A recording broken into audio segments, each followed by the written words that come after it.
J'ai vu que la Suède, dont on me parle souvent, était déjà passée à un auto-confinement et risquait d'aller à un confinement total de Stockholm. Bonjour à tous, juste pour réagir à l'article, à la première page de l'Obs concernant la Suède qui est désillusionnée. Donc vous voyez comment ils sont tous désillusionnés là. Vraiment, donc il y a une dame avec un masque là-bas, et c'est la seule. Il y a une caissière, vous pouvez voir son sourire, elle est complètement désillusionnée.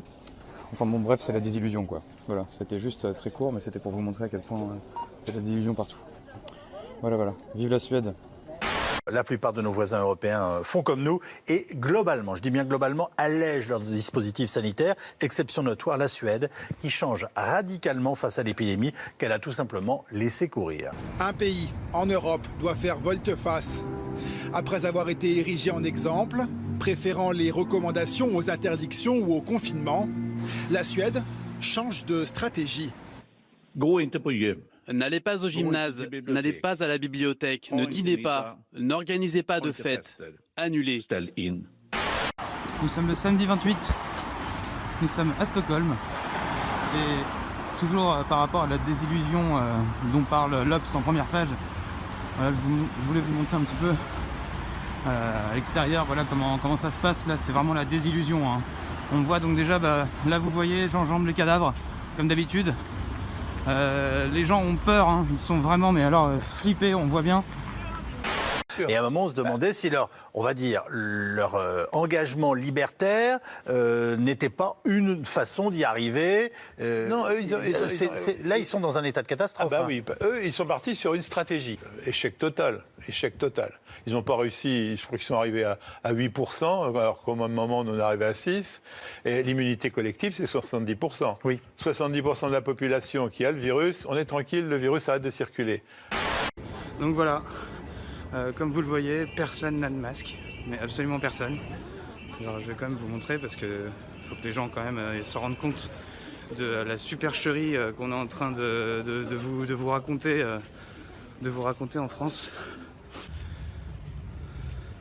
Aucun masque, zéro. J'ai pas vu un seul masque depuis que je suis là. Depuis que je suis rentré dans la station, pas un seul masque. En voyant dans le train.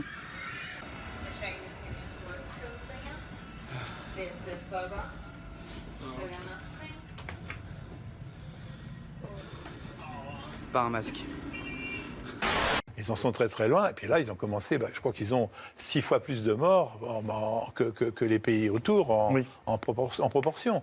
Donc c'est une catastrophe. C'est une catastrophe, là, le virus circule, il aime bien les Suédoises, il est parti.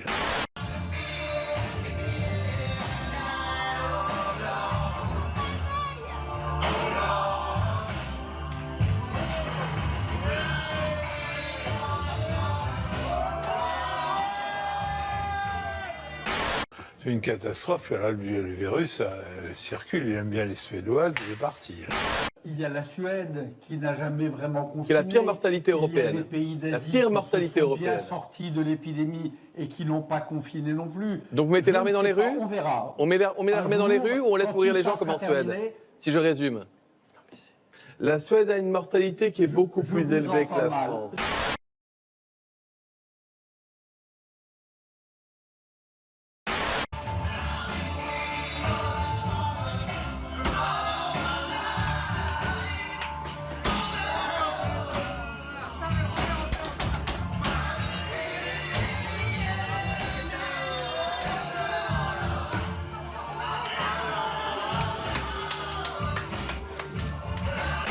Ils en sont très très loin, et puis là ils ont commencé, je crois qu'ils ont 6 fois plus de morts que les pays autour en proportion. Donc c'est une catastrophe.